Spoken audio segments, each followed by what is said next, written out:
So for the March 2019 Great Film Throwback, we're going to go back to 1951 and take a look at the Best Picture winner, especially considering the fact that the Oscars just recently passed us by. And that, of course, is An American in Paris, starring the great Gene Kelly, Oscar Levant, and Leslie Caron.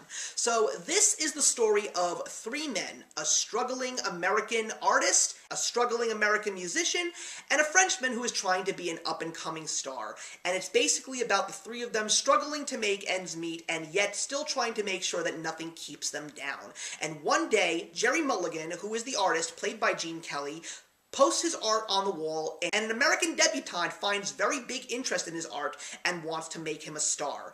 And while he's going down that path, he meets a girl named Lisa who he madly falls in love with. But the one thing that he does not know is that his friend, the French up-and-coming actor, is someone who loves her too.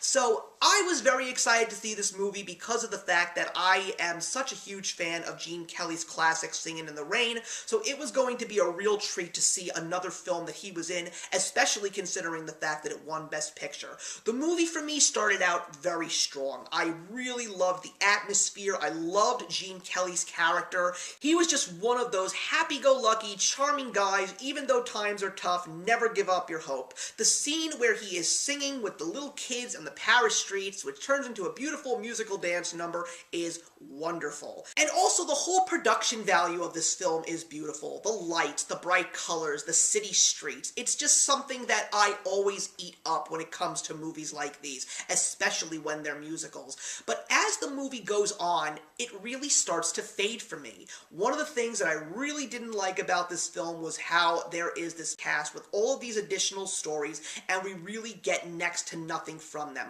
We don't see much about what happens with Jerry's friend, the musician. We don't really see much what happens with the actor, especially considering the fact that he is a crucial part of the story because he happens to be the love interest of Lisa and Jerry doesn't even know.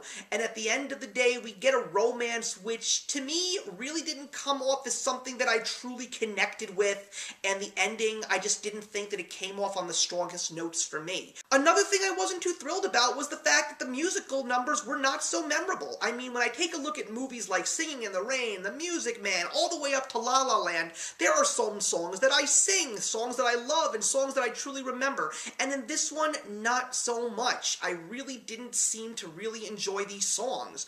But I will say that the best part about this film, outside of the production value, is the brilliant score by George Gershwin. I mean, he is one of the most legendary composers of the 20th century. He wrote Rhapsody in Blue, and he does not skip a beat in regards to An American in Paris. But am I going to say, even though I feel this way about this movie, that it wasn't worth Best Picture of 1951, I am going to say that is not necessarily true, because what we need to understand is that this was a different time. This was the golden age of Hollywood. There was so much innocence. There was no controversy. These movies were supposed to be made for people to just love going to the movies, seeing a wonderful epic story, a comedy, a love story. These were those kinds of movies, and those were the kinds of movies that really brought the awards home.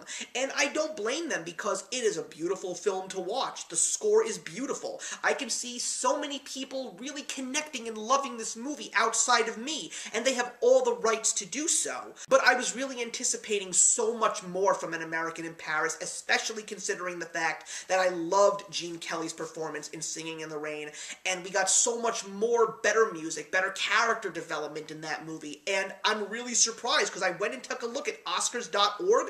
Singing in the Rain really didn't get that many Oscar nominations, and that came out in the following year. But An American in Paris really got a great deal of Oscars, and rightfully so.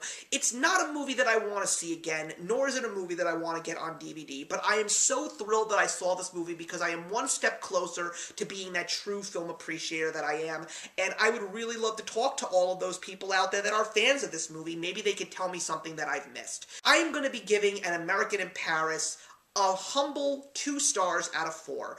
It was not a movie that I absolutely despised. There were so many great things that I appreciated about this film, but it's just not one of those films that I truly ended up loving as a full overall experience, but I will highlight the good pieces nonetheless. I fall straight into the middle here. So thank you very much for watching, everybody. Please leave your comments in the box below, and let's discuss An American in Paris, and I'll see you for the next Throwback Day. Take care. Hey, thank you so much for stopping by my channel today. If you're new here and want to see more of what my channel has to offer, please click on the link to my last video, or hit that subscribe button to be kept up to date with all of my uploads. Content of all sorts is posted here quite often, so trust me, you do not want to fall behind. I will see you in the comments, and actions speak louder than words.